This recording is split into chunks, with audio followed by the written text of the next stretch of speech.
Welcome to Suman TV. నేను మీ నవీన్. ప్రస్తుతం నేను కేపీహెచ్పీలోని ట్రీట్మెంట్ రేంజ్ హాస్పిటల్లో ఉన్నాను. మనతో ఉన్నారు ప్రముఖ సైకోసెక్సాలజిస్ట్ డాక్టర్ సునీల్ కుమార్ రెడ్డి గారు. హాయ్ సార్, నమస్తే అండి. నమస్తే సార్, నిజంగా ఆఫ్ ది రికార్డు ఒక మాట మాట్లాడాం మనము.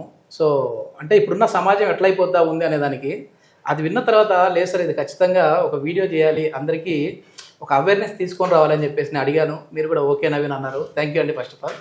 సో ఏంటంటే ఒకప్పుడు పెళ్లి చేసుకోవాలంటే జాతకాలు చూసేవారు, అమ్మాయిది అబ్బాయిది జాతకం కలుస్తుందా లేదా అని, లేదంటే మంచి ముహూర్తం చూసేవాళ్ళు పెళ్ళి తాళి కట్టడానికి. కానీ ఇప్పుడు అవి కాదు.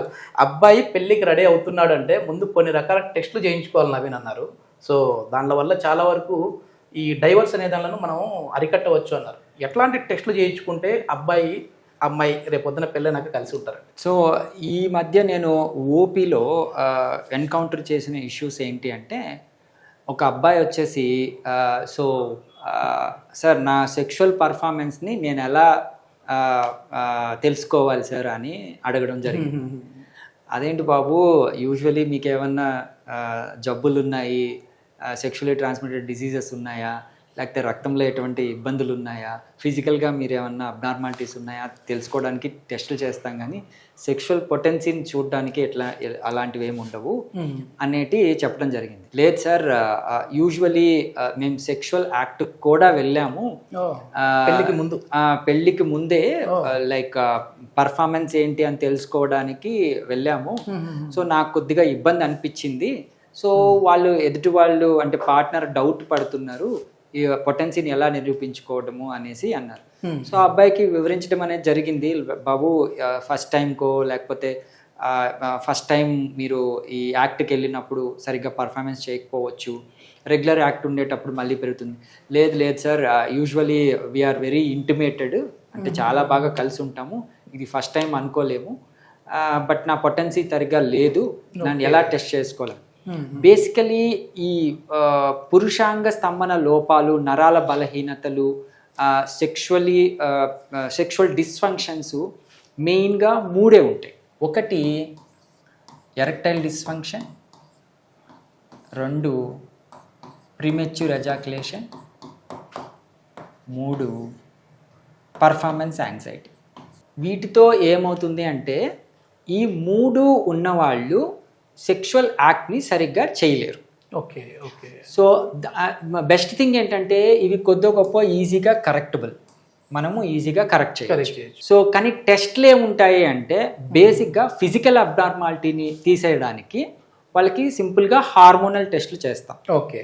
హార్మోనల్ టెస్టులు చేస్తే హార్మోనల్ లోపాలు ఏమన్నా ఉన్నాయా అంటే మగతత్వానికి సంబంధించిన హార్మోన్స్ ఎలాగున్నాయి, టెస్టోస్టెరాన్ కానీ, ఈస్ట్రోడయాల్ కానీ, FSH కానీ, LSH కానీ, LH కానీ, ప్రొలాక్టిన్ లెవెల్స్ కానీ ఎలాగున్నాయని చూస్తాం.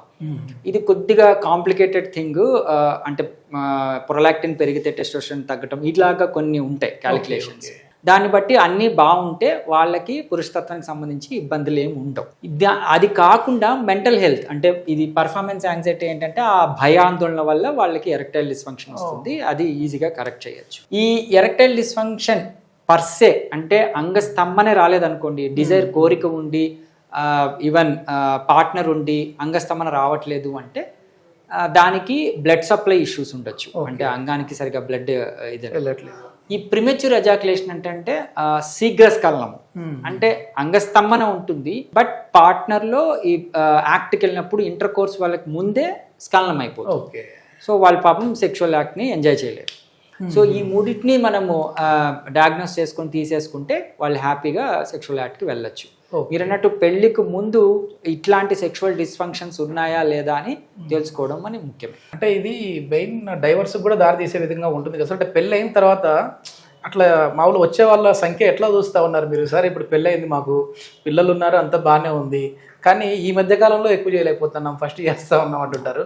అట్లా వాళ్ళ సంఖ్య ఎట్లా ఉంది సార్? అంటే అప్పటికి ఇప్పటికి పెరిగిందా? అంటే క్లారిటీ ఏంటి అంటే నేను సైకియాట్రిస్ట్ని ప్లస్ సెక్షువాలజిస్ట్ కాబట్టి నాకు ఎక్కువ సెక్షువాలజీకి సంబంధించి ఎరెక్టైల్ డిస్ఫంక్షన్కి సంబంధించి కేసులు వస్తుంటే యాజ్ ఎ డాక్టర్గా సైకియాట్రిస్ట్ కంటే నేను ఇట్లాంటి కేసులు ఎక్కువ చూస్తాను. బట్ సంఖ్య పెరిగిందా లేదా అంటే పోస్ట్ కోవిడ్ నుంచి, అంటే కోవిడ్ ఈరా నుంచి ఏమవుతుంది అంటే ఈ సెక్షువల్ డిస్ఫంక్షన్స్ కావచ్చు, anxiety related, stress related cases కావచ్చు ఎక్కువయ్యాయి. ఇవి రిలేషన్షిప్ మీద పట్టడం వల్ల కొద్ది గొప్ప ఇవి కనీసం ఇవి అప్రోచ్ అవుతున్నారు.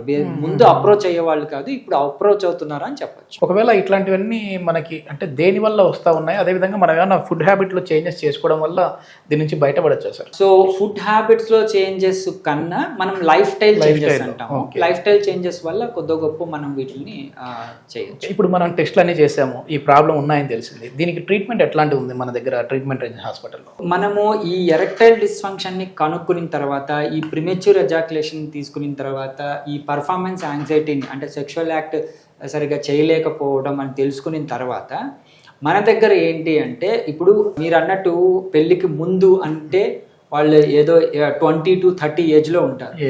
వాళ్ళకి ఏదో టాబ్లెట్ పెట్టో, మనం ఏదో ఇంజెక్షన్స్ ఇచ్చో, ఇంప్లాంట్స్ పెట్టో వాళ్ళకి ట్రీట్మెంట్ అవసరం ఉండదు.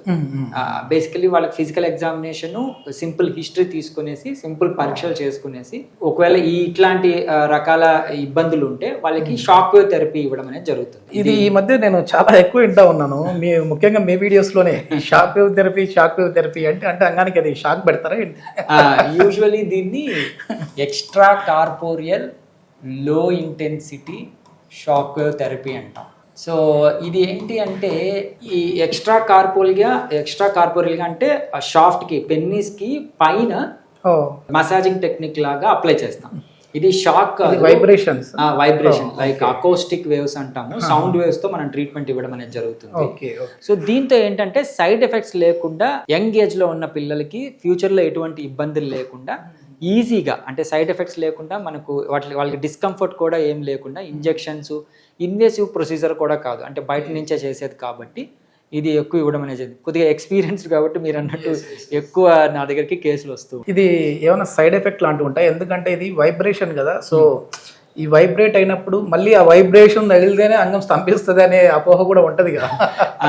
యాక్చువల్లీ ఇది వైబ్రేషన్ టెక్నికే, కానీ ఆ సౌండ్ వేవ్స్ తో వైబ్రేషన్స్ వస్తాయి. సో దీంతో అసలు బేసిక్ సైన్స్ ఏంటంటే నాట్ టు గివ్ వైబ్రేషన్స్, అంటే వైబ్రేషన్స్ వేరేటివి కూడా ఇస్తాయి కదా. ఈ సౌండ్ వేవ్స్ ఏం చేస్తాయంటే అంగంలోని కణజాలాన్ని యాక్టివేట్ చేసి బ్లడ్ సప్లైని ఇంప్రవైజ్ చేస్తాయి నియోవాస్కులరైజేషన్ ద్వారా. సో అందుకని ఇస్తాము. ఇది ఇమీడియట్గా కూడా కాదు, కొద్దిగా లాంగ్ టర్మ్లో ఉపయోగపడేటట్లు చేస్తాం అన్నమాట. సో దీంట్లో ఇబ్బందులు ఏముంటాయి. ఓకే, ఇది మొత్తానికి ఏంటంటే ఒకప్పుడులాగా కాకుండా ఇప్పుడు ఏంటంటే కొన్ని రకాల టెస్టులు చేయించుకుంటే ముందుగానే అసలు ఎంతవరకు పిల్లలు పుట్టే అవకాశం ఉంటుంది, అదేవిధంగా ఈడీ ప్రాబ్లమ్స్ ఏమైనా ఉంటే ముందుగానే దీన్ని మనం సాల్వ్ చేసుకోవచ్చు. కొత్తగా ఇప్పుడు టెక్నాలజీ షాక్ వేవ్ థెరపీ అయితే వచ్చింది. సో దాని నుంచి కూడా ఎక్కువ చాలా సంఖ్యలో ట్రీట్మెంట్ చేస్తూ ఉన్నామని చెప్పేసి డాక్టర్ సునీల్ కుమార్ రెడ్డి గారు చెప్తాం. థ్యాంక్ యూ అండి. Thank you.